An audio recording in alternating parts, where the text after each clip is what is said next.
Right now, there is a growing sense that the economic picture in the United States is shifting again, and not quietly. Growth has accelerated to a pace not seen in years, and supporters of the current administration are pointing to policy choices, trade pressure, and aggressive enforcement as the reason momentum is returning. The message coming out of Washington is clear. Strong government action, not patience or hope, is what moves the needle. That tone sets the stage for everything else unfolding right now. Welcome to Political Plot, where we cut through the noise to reveal the power plays shaping American politics. Today we're diving into how decisive leadership and enforcement-driven policy are reshaping the economy, immigration, and public safety, while exposing the real cost of hesitation and political gamesmanship. At its core, this is about power, perception, and why clarity and action increasingly matter more than comfort and consensus.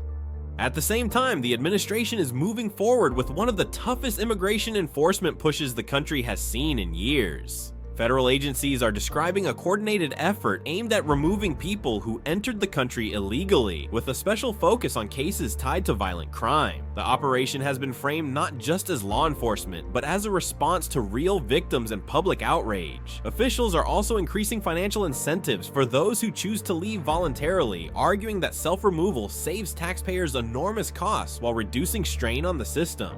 The logic is blunt. Leaving on your own terms keeps doors open. Waiting to be caught closes them permanently.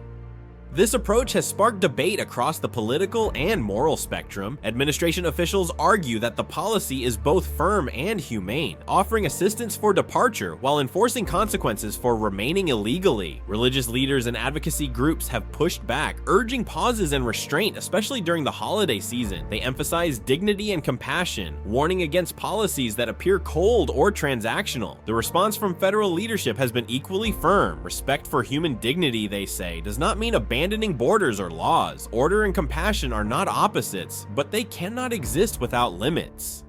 There are also cases caught in legal uncertainty, where courts are delaying deportations and forcing the administration to navigate complex judicial terrain. Lawyers argue for alternative destinations and humanitarian exceptions, while officials maintain that enforcement must move forward or the entire system loses credibility. These standoffs highlight the tension between law, discretion, and political pressure, a tension that has defined immigration debates for decades.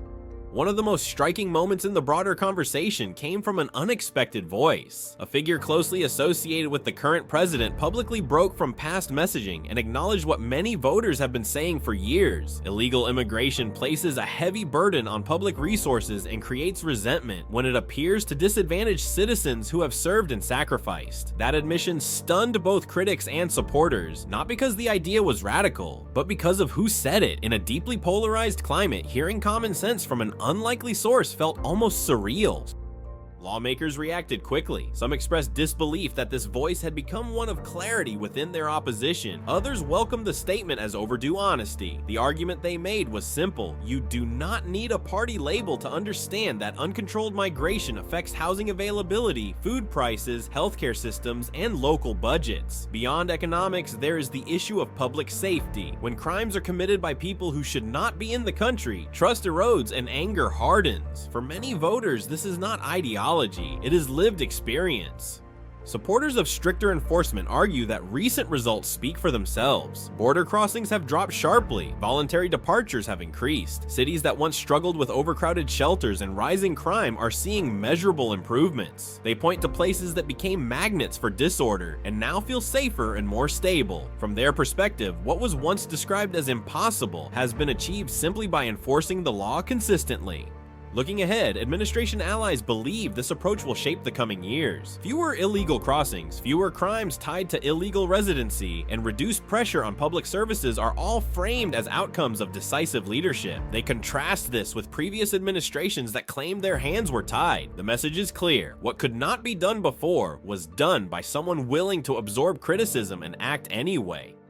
The conversation then shifts to another looming confrontation in Washington. Funding the federal government has once again become a political weapon. Negotiations have stalled, deadlines are approaching, and both sides are preparing for a potential shutdown. Republicans insist they want to keep the government open. Democrats are accused of walking away from deals to manufacture chaos and force blame. With razor-thin margins in Congress, every move is amplified, every delay scrutinized. Some lawmakers argue that shutdown threats are being used to demonstrate opposition to the president rather than to protect citizens. They claim essential services, military families, and aid recipients are being treated as leverage. From this view, the strategy is not about policy outcomes, but about optics and resistance. The frustration is palpable. Many voters remember past shutdowns and who they believe paid the price. Critics of the opposition point out the contradiction. Programs once championed are now bargaining chips. Positions once defended are now abandoned for the sake of political theater. To them, it looks less like governance and more like sabotage. The belief is that voters will not forget repeated attempts to paralyze the government simply to score points against an administration that continues to dominate the national conversation. Supporters of the current leadership argue that the public sees through it. They believe shutdown tactics backfire, reinforcing perceptions of dysfunction and obstruction. They warn that midterm elections will reflect this frustration. According to this view, trying to hurt the president by hurting the country is a losing strategy, one that only deepens distrust in institutions. Throughout all of this, one theme runs consistently beneath the surface. Strength matters. Decisive action matters. Whether the issue is the economy, the border, or government funding, the side that appears confident and willing to act holds the narrative advantage. Voters may disagree on details, but they respond to clarity and resolve. They are tired of excuses, delays, and endless debate that produces no results. As the year comes to a close, the political atmosphere remains charged. Supporters feel vindicated, critics feel alarmed, but no one can deny that the pace and direction of policy have shifted dramatically. The coming months will test whether these strategies translate into lasting stability or deeper division. For now, one thing is certain: the fight over borders, budgets, and the meaning of leadership is far from over, and the consequences will reach far beyond Washington.